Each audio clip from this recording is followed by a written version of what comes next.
Alright, this video is for Obey7 on YouTube. Hopefully I answer your questions. If not, just, I don't know, PM me so I can answer your questions.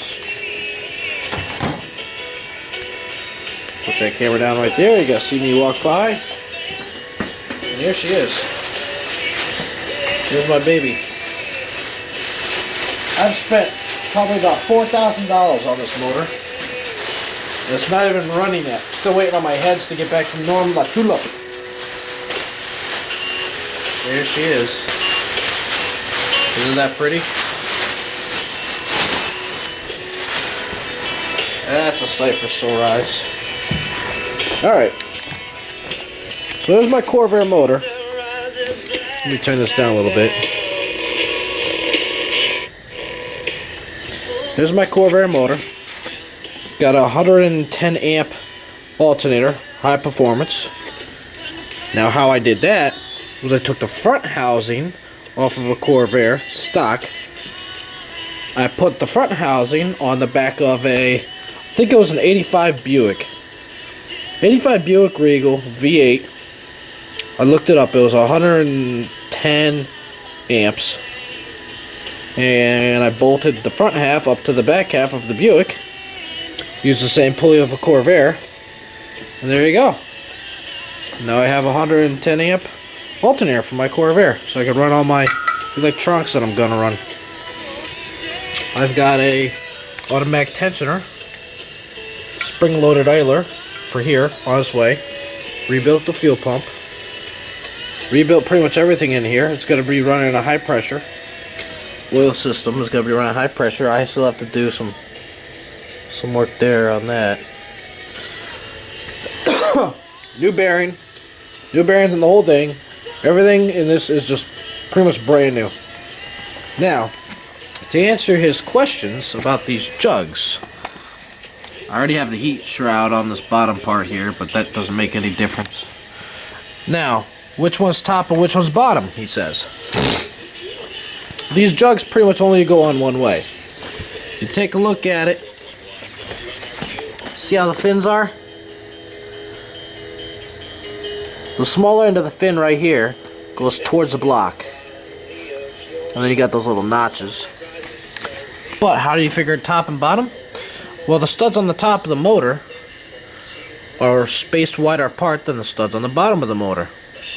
The studs on the top of the motor are, let me give you exact measurements, or not exact, but rough estimates. I don't even think I have a tape measure here. Yes, I do. I'll use this ruler. There we go. Studs on the top of the motor. Now this one's a little bent because I got this pipe on here. This is just regular copper pipe for water. I think it's about 3/4 inch or something copper pipe that I bent here. And I bent it here, and that's what's holding the jugs on with these little lock nuts. Anyways, the ones on the top from center to center, because that's how you always measure bolts, is center to center, is about 3.5. See if I get a better view. You can't really tell. It's about 3.5. The one on the bottom, I don't know if you can tell, it's 2 3/4. There's 3, 2 3/4.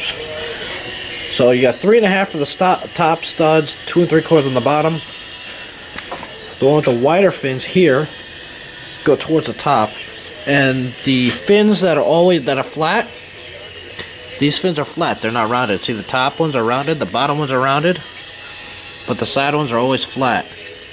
So the flat ones face the sides, and the big round fins go facing up, and the small, excuse me, the smaller round fins facing down. I also have a deep oil pan on here, Offenhauser. Deep oil sump pickup, oil baffles, new hydraulic lifters, mild cam, oil pump. You don't need a high volume oil pump for a race engine.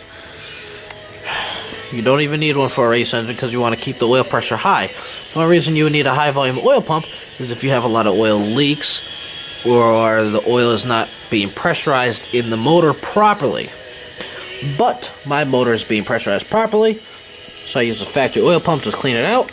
And then here's the oil pressure bypass, and I actually put a stiffer spring in there to give it more oil pressure, because I'm going to have to pump oil from here, where is the stock oil cooler, but I'm not going to use the stock one.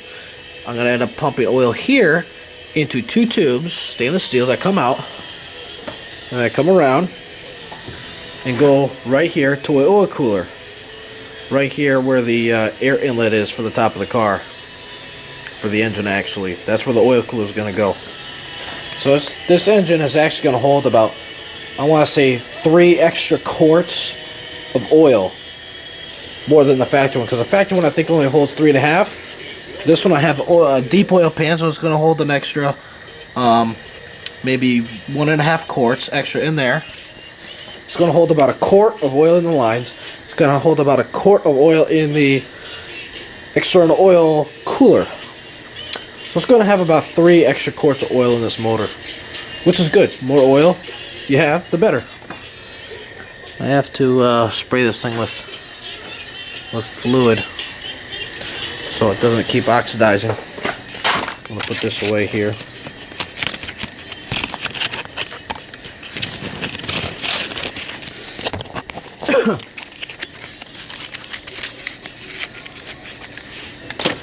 Where is the spray silicone?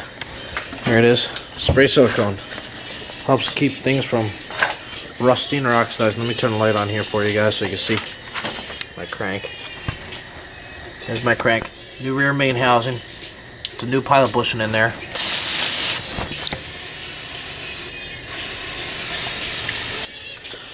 Literally all I'm going to do is just spray the whole thing with this spray silicone.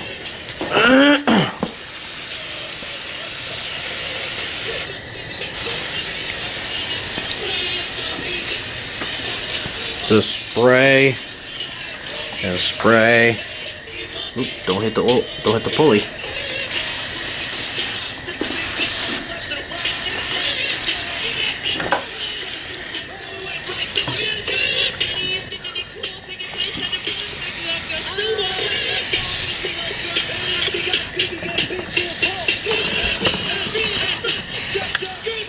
Spray everything in there.